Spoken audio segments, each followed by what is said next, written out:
ప్రియులారా, బాగున్నారా? దేవుని వాక్యాన్ని క్రమంగా చదువుతున్నారా? ప్రార్థించుచున్నారా? నేటి ధ్యాన వాక్యము 91వ కీర్తన 3వ వచనం. వేటగాని ఉరిలో నుండి ఆయన నిన్ను విడిపించును, నాశనకరమైన తెగులు రాకుండా నిన్ను రక్షించును. మన దేవుడు గొప్పవాడు. వేటగాని యొక్క ఉరి నుండి ఆయన మనలను కాపాడేటువంటి వాడు. వేటగాడు మృగాలను, పక్షులను వేటాడడానికి అక్కడక్కడ బోనులను, ఉరిలను ఉంచుతాడు. వాటిలో చిక్కుకున్న పక్షులను, జంతువులను అతడు సంహరించి వాటిని భుజించడము మనందరికీ తెలుసు. ఈ లోకాధిపతి అయినటువంటి సాతానుడు దేవుని ప్రజలైన మనలను ఎలాంటి ఉపద్రవమునకైనా లోను చేస్తాడు. మనలను తన యొక్క వలలోనికి ఈడ్చి బాధలు, కష్టాలను కలుగ చేయడానికి ప్రయత్నం చేస్తాడు. అయితే గొప్ప దేవుడు ఇక్కడ మనకు చేసే వాగ్దానం ఏమిటంటే, వేటగాని ఉరిలో నుండి ఆయన నిన్ను విడిపించును.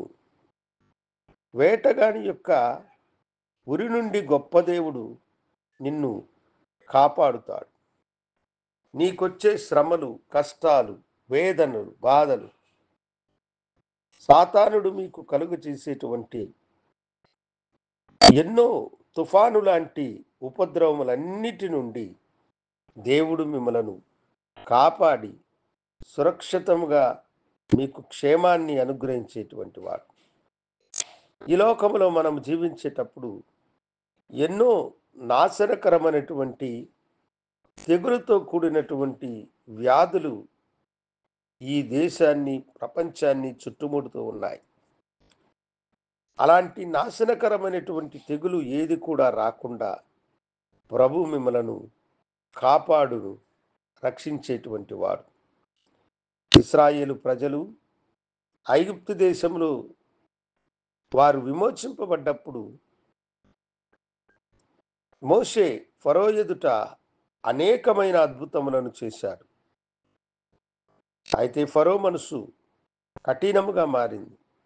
ఆఖరికి దేవుడు అన్నాడు, నేను వారి మధ్య చేయబోయేటువంటిది ఈ గొప్ప అద్భుతము.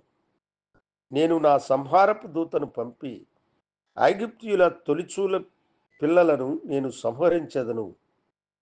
ఇశ్రాయేలు వారైన మీకు నేను రక్షణిచ్చెదను. పస్కా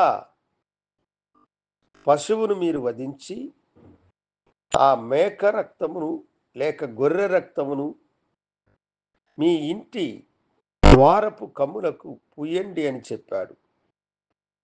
గొర్రెపిల్ల రక్తము ఏ యొక్క ఇంటి ద్వారం మీద కనిపించిందో ఆ ఇంటిలోనికి సంహారకుడు ప్రవేశించలేదు. నాశనకరమైన తెగులు రాకుండా దేవుడు మనలను కాపాడువాడు. ప్రతిదినము ప్రభుకి సమర్పించుకొనండి. వేటగాని ఉరి నుండి నాశనకరమైన తెగులు రాకుండా ఆయన మిమ్మలను కాపాడును. గనుడా, నీ బిడ్డలను దీవించి ఆశీర్వదించి ఎలాంటి బాధ, వేదన వారు కలగకుండా రక్షించమని యేసు నామమున అడిగి వేడుకొంచున్నాము తండ్రి, ఆమేన్. శుభోదయం. ప్రభు మిమ్మలను దీవించునుగాక. ఆమేన్.